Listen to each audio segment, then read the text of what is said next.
Trainee IAS అంటూ విశాఖలో కిలాడీ lady హల్చల్ చేస్తుంది. ఆమె బండారాన్ని విశాఖ పోలీసులు బట్టబయలు చేశారు. సదరు మహిళా నకిలీ ఐఏఎస్ అని విశాఖ సిపి శంగంరాతి బాగ్చి తేల్చారు. డీసీపీ ఆధ్వర్యంలో నకిలీ ఐఏఎస్ కోసం పోలీసులు గాలింపు చర్యలు చేపట్టారు. నకిలీ ఐఏఎస్ అమృత భాగ్యరేఖ విశాఖ నుంచి విజయనగరం పారిపోయినట్లు సమాచారం అందుతుంది.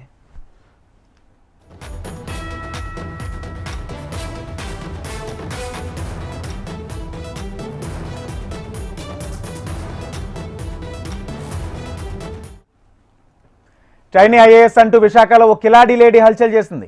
ఆమె బండారాన్ని విశాఖ పోలీసులు బట్టబయలు చేశారు. సదరు మహిళ నకిలీ ఐఏఎస్ అని విశాఖ సిపి శంకంబ్రతి బాగ్చి తేల్చారు. డీసీపీ ఆధ్వర్యంలో నకిలీ ఐఏఎస్ కోసం పోలీసులు గాలింపు చర్యలు చేపట్టారు. నకిలీ ఐఏఎస్ అమృత భాగ్యరేఖ విశాఖ నుంచి విజయనగరం పారిపోయినట్లు సమాచారం.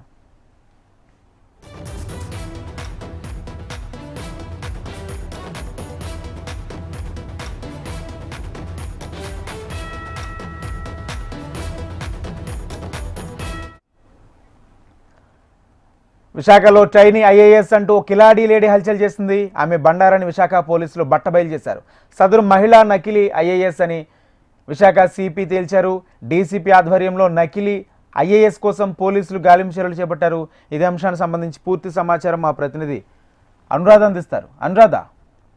రాజేంద్ర, విశాఖపట్నంలో నిన్న ఒక మహిళ తన కూతురు మీద దాడి జరిగింది, తను ఐఏఎస్ అధికారిని అని చెప్తూ కొంతమంది మీడియా మిత్రులను ఆశ్రయించింది. అలాగే ఒక అడ్వకేట్, ముఖ్యంగా ఒక న్యాయవాదిని ఆశ్రయించి అతని ద్వారా మీడియాకి సమాచారం ఇచ్చారు. అయితే ఈ నేపథ్యంలో అక్కడికి చేరుకున్న మీడియా ఆమె మాటల్లో వ్యత్యాసాన్ని గమనించిన నేపథ్యంలో అసలు ఏం జరిగింది అన్న ఉదాంతం మీద అక్కడ పోలీసులకు కూడా న్యాయవాది సమాచారం ఇచ్చిన నేపథ్యంలో వాళ్ళు వచ్చి అసలు ఆమె ఏ బ్యాచ్ కి సంబంధించిన అధికారిని, అసలు నిజంగానే ఆమె ఐఏఎస్ అధికారి అవునా కాదా అంటూ విచారణ అయితే చేశారు. భాగ్యరేఖగా ఆమె పేరు, విజయనగరం 2019 అన్నట్టుగా ఆమె ఏదో కొన్ని వివరాలని చెప్పడం జరిగింది. అయితే ఆ వివరాల ప్రకారం ఎక్కడ కూడా అటువంటి అధికారిక సమాచారం లేదు అన్నది తెలిసిన తర్వాత ఈ విషయాన్ని అక్కడ కొంతమంది వ్యక్తులు విశాఖ పోలీస్ కమిషనర్ కి తెలియజేయడంతో ఆయన ఆదేశాల మేరకు పోలీసులు ఇన్వెస్టిగేషన్ చేశారు. ఈ నేపథ్యంలో ఆ మహిళ ఐఏఎస్ అధికారిని అయితే కాదు,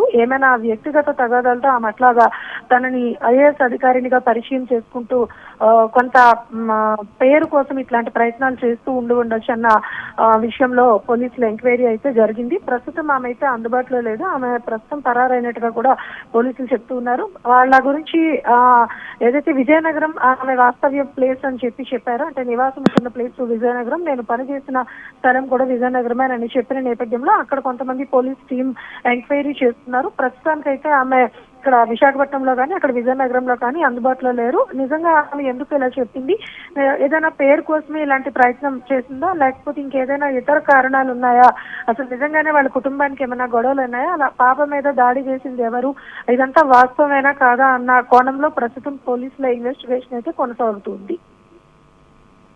థ్యాంక్ యూ అనురాధ.